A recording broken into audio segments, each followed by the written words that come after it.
E se eu te disser que a psicologia pode estimular a fala, mesmo em pacientes com dificuldade para desenvolvê-la? Então, aí que entram os operantes verbais. A princípio eu já queria destrinchar algo. Não existe fala para análise do comportamento. A análise do comportamento trabalha com comportamento verbal, que é aprendido na interação entre o organismo e o ambiente. A princípio, na nossa introdução, nós vamos falar sobre o transtorno do espectro autista, as suas características. O transtorno, por ser um transtorno do espectro, ele tem variadas sintomatologias, e uma delas é a ausência de fala. Às vezes também associada a alguma comorbidade existente, como por exemplo a deficiência intelectual, que dificulta essa estimulação e esse aparecimento do comportamento verbal, certo? A análise do comportamento, ela trabalha a fala por meio dos operantes verbais. Os operantes verbais, eles podem ser divididos em hierarquias. Como assim?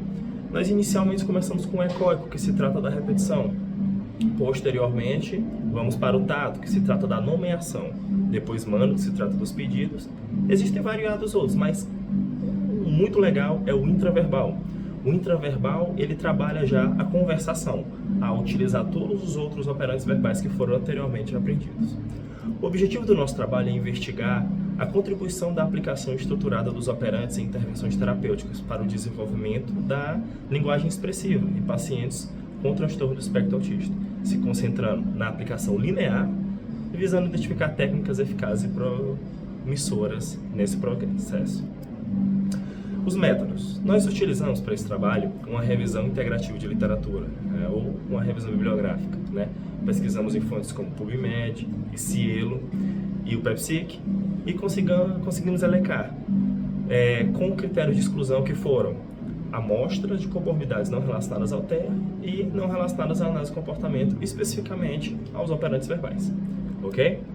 Posteriormente, os resultados e discussões indicaram que as intervenções que combinaram mando e tato promoveram ganhos na linguagem do paciente, porque o paciente vai poder nomear, ele vai poder pedir.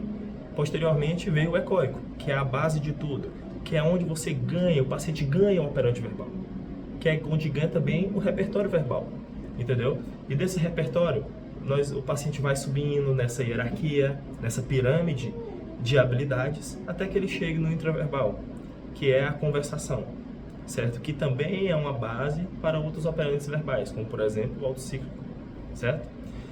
E também é muito interessante que se tenha uma personalização. Porque quando você está tratando de uma pessoa, você está mexendo com um antecedente, um comportamento e uma consequência, certo? A análise funcional ela sempre tem que ser realizada para que se saiba, talvez, o que está impossibilitando o aparecimento do comportamento verbal, dessa linguagem expressiva. Então, você tem que entender o contexto do seu paciente, entender o ambiente, para que assim você possa realizar uma intervenção promissora no organismo. E isso se deve também ao comportamento verbal. Muitas vezes você vai encontrar pacientes com diferentes comorbidades, com diferentes contextos familiares, contextos sociais, contextos escolares. Então, até questões físicas, orgânicas, como por exemplo, uma deficiência num hormônio X ou numa vitamina Y, certo? Então tem que se ter toda a mensuração dessas questões relacionadas ao antecedente para que você possa manipular, entre aspas, manejar de forma certinha o comportamento e as consequências decorrentes dele, ok?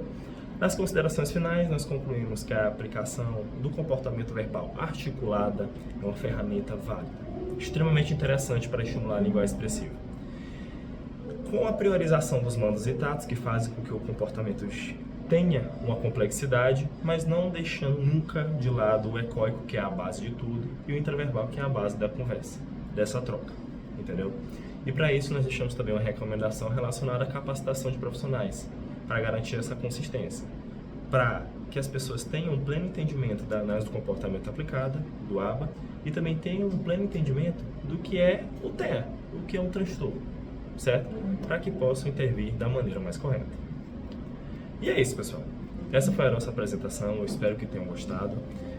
Meu nome é Paulo Victor, a minha companheira de trabalho foi a Neolislane Barros, eu sou estudante de psicologia, ela já é uma psicóloga graduada. Nós estamos aqui de Imperatriz do Maranhão e eu espero que vocês tenham gostado, eu espero que nós tenhamos contribuído para o conhecimento de vocês. Muito obrigado.